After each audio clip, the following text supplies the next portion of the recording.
हाँ तो बच्चों, इस वीडियो में, इसके पहले वाले वीडियो में हमने पढ़ा था मोनोहाइड्रिक एल्कोहल बनाने की सामान्य विधियाँ। अब हमको इससे जगह पर आज पढ़ना है मोनोहाइड्रिक एल्कोहल के रासायनिक गुण। तो मोनोहाइड्रिक एल्कोहल के रासायनिक गुण में पहला नंबर जो है वो है धातुओं से क्रिया। धातुओं से क्रिया। तो ये ध्यान दें इसमें कि जो मोनोहाइड्रिक एल्कोहल है, जब वो किसी सक्रिय धातु से क्रिया करता है तो वो उस धातु का एल्कोऑक्साइड बनाता है। क्या बनाता है? धातु का एल्कोऑक्साइड। जैसे लिख दिया हमने मोनोहाइड्रिक एल्कोहल ROH है और इस धातु अभिक्रिया किया, मान लिया सोडियम धातु से क्रिया करता है तो ये धातु का एल्कोऑक्साइड बनाएगा, यानी कि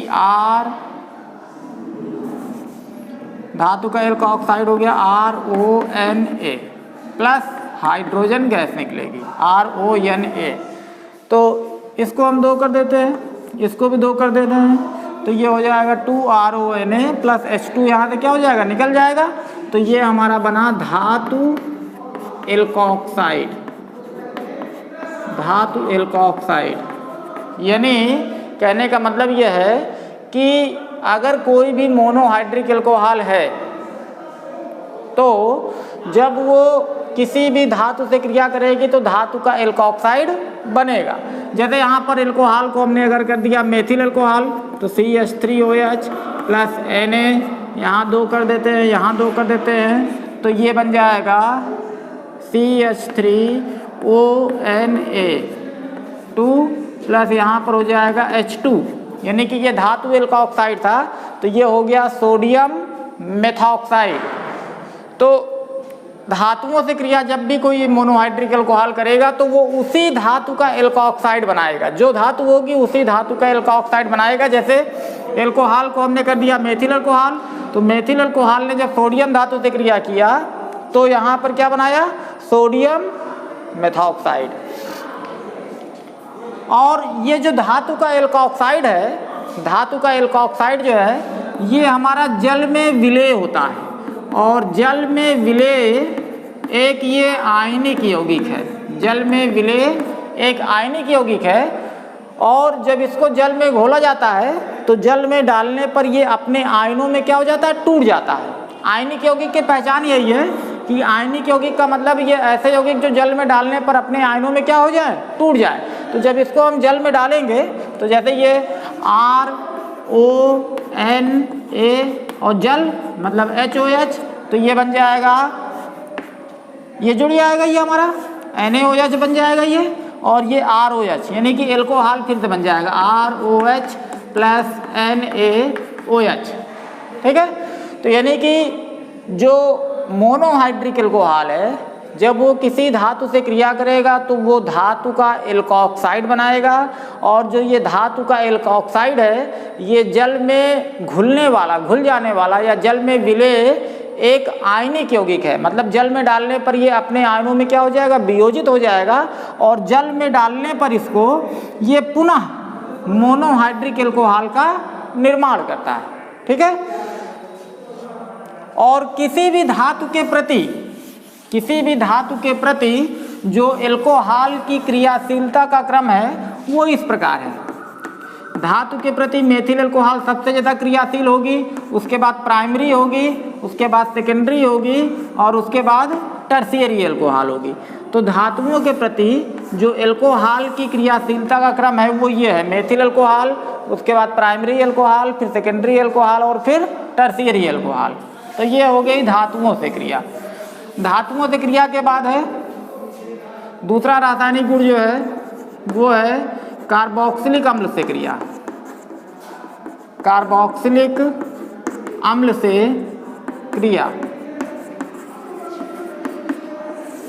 तो एल्कोहल की जो कार्बोक्सिलिक अम्ल से क्रिया है वो हमारी कहलाती है एस्टरीकरण। क्या कहलाती है? एस्टरीकरण कहलाती है, क्योंकि इस अभिक्रिया में एस्टर का निर्माण होता है। यानी कहने का मतलब यह है कि जब हमारा मोनोहाइड्रिक एल्कोहल कार्बोक्सिलिक अम्ल से क्रिया करेगा तो वो किसी ना किसी एस्टर का निर्माण करेगा। तो जैसे मोनोकार्बोक्सिलिक अम्ल क्या हो गया? RCOO H और एल्कोहल HOR। अभिक्रिया जब होगी तो यहाँ से ऐसे ये बन जाएगा हमारा ये H2O बन जाए, निकल जाएगा बाहर और RCOOR प्लस H2O। तो एस्टर के बनने के कारण ये अभिक्रिया जो है, जैसे ये एस्टर है क्योंकि इसमें क्रियात्मक ग्रुप क्या लगा है COO। तो अगर किसी भी कार्बनिक यौगिक में क्रियात्मक ग्रुप COO लगा हुआ है और उसके दोनों तरफ समान या असमान एल्किल ग्रुप हों तो वो हमारा जो यौगिक है वो कहलाता है एस्टर।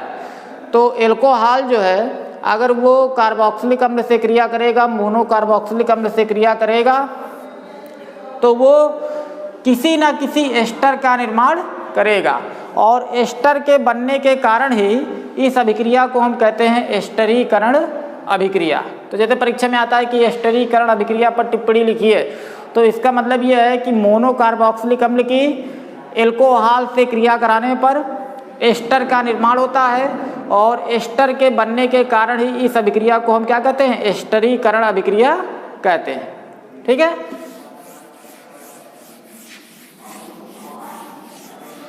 अब अगला रासायनिक गुण इसका तीसरा नंबर है अम्ल हैलाइड से क्रिया। अम्ल हैलाइड से क्रिया। तो अम्ल हैलाइड का मतलब क्या है? अम्ल हैलाइड से जो अभिक्रिया होती है वो हमारी कहलाती है एसिलीकरण। क्या कहलाती है? एसिलीकरण। तो जैसे अम्ल हैलाइड का सूत्र हमने लिख दिया RCOX और एल्कोहल HOR। अभिक्रिया जब होगी तो ये बन जाएगा हमारा HX बन जाएगा और RCOOR प्लस HX। तो इस मोनो कार्बोक्सिलिक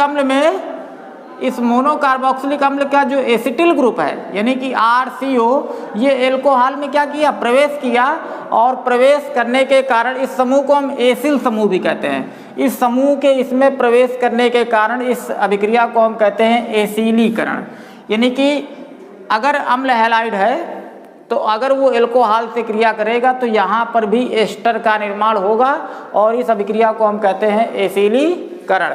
जैसे इस अम्ल हैलाइड को अगर हम चेंज कर दें एग्जाम्पल के तौर पर तो ये हो जाएगा CH3COCl, इसका नाम है एसिटिल क्लोराइड।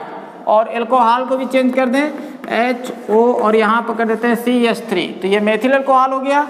अभिक्रिया जब होगी तो हाइड्रोजन क्लोराइड बन जाएगा और ये बन जाएगा CH3COOCH3, तो CH3COOCH3 प्लस HCl। अब ये हमारा मेथिल है और ये हमारा एसीटेट है, तो इस एस्टर का नाम है मेथिल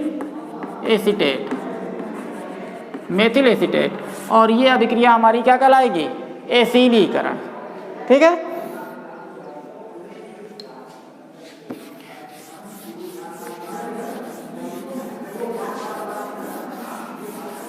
तो एसिलीकरण अभिक्रिया किसे कहते हैं? एसिलीकरण अभिक्रिया भी मैंने आपको बताया कि मोनोहाइड्रिक एल्कोहल है जब ये अम्ल हैलाइड से क्रिया करेगा तो अम्ल हैलाइड से क्रिया करके एस्टर का निर्माण करेगा और जो इसमें का एसिल समूह है RCO समूह जो है वो एल्कोहल ग्रुप में प्रवेश करेगा, एल्कोहल में प्रवेश करेगा। इसके प्रवेश करने के कारण ही इस अभिक्रिया को हम कहते हैं एसिलीकरण। तो जो ये रासायनिक गुण आप लोग को बताए गए, इन रासायनिक गुणों को सभी बच्चे अपनी कापियों में लिख करके इसको अच्छे से तैयार करें।